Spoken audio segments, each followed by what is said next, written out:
One particular day, my husband was late, and I could feel myself getting a little bit like, you're late. And Holy Spirit said, when he comes in this house, you make a choice of how you're going to greet this man.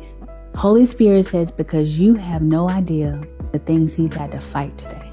So even though you don't know why he's late, when he walks in this house, you greet him like the king he is. Then I hear the door turn, the key coming, and Holy Spirit said, it's almost time. When he comes in this house, you decide if you are going to be the type of woman who brings life or you bring a knife.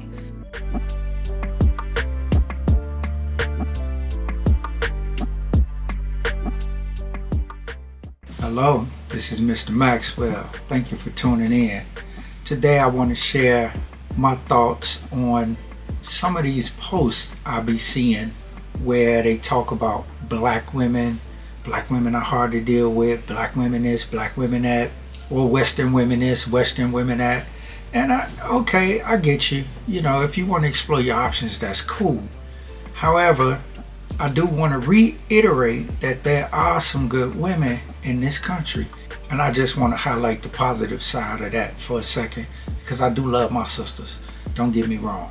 Things I do for my husband that most modern women don't agree with. In no particular order, number 1, submitting to him. I don't look at me and my husband as equals. He is my head, he is my leader, and I respect and treat him as such. And there's nothing oppressive about it. This man treats me like a princess, and I love it, every single minute of it. When you have a man who you know truly has your best interest at heart, it truly makes submitting come easy. Not always easy, but definitely worthwhile. Number 2, I ask him for permission on certain things before I do it. Let's say a group of my girls and I want to go out to a place that we've never been before. I'm not going to just go. I'm going to ask my husband if he's okay with me going before I make any type of plans. And that's out of respect, because if he's not okay with where we're going, or if he's not sure about the location, then I'm not going to go. I also wash his clothes, I clean up after him, I cook for him, I serve him his plate, and I take it back when he's done. I cater to him. I literally cater to him because he's the king and he should be treated as such.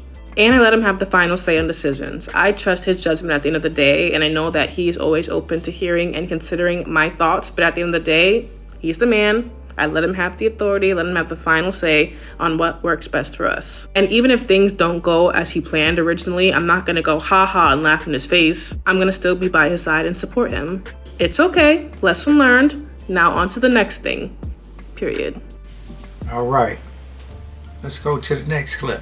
I am happy to announce that someone finally had a good answer.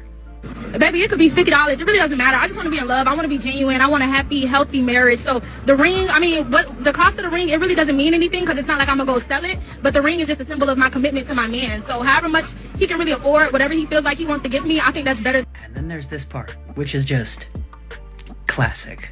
Listen, these hoes have 3 kids with no marriage. So I'd rather the ring and my man than the cost of it. That don't matter to me.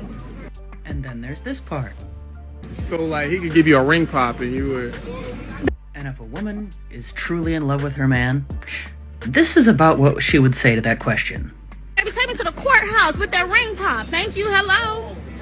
And if nothing else, gentlemen, this should be at least a little bit reassuring that there are still women out there that actually care more about the love in the relationship than how much you have in your bank account.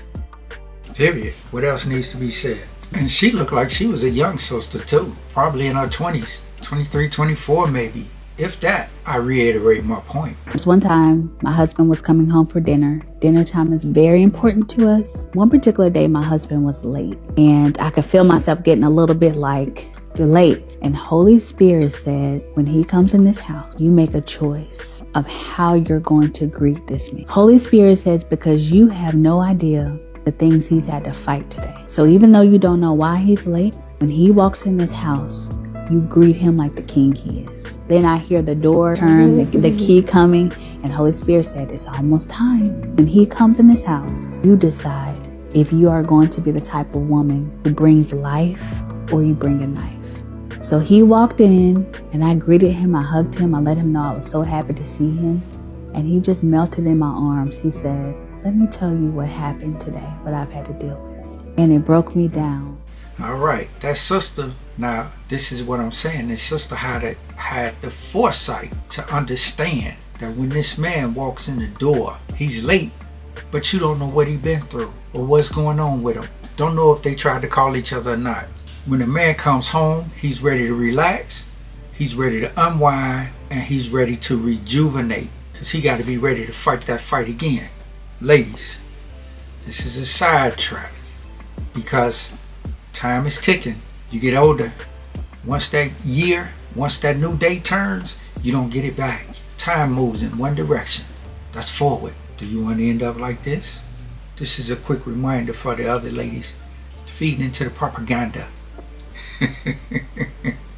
This is Mr. Maxwell. Like, subscribe, share. Questions, comments, thumbs up, thumbs down. Either way, I wish you well.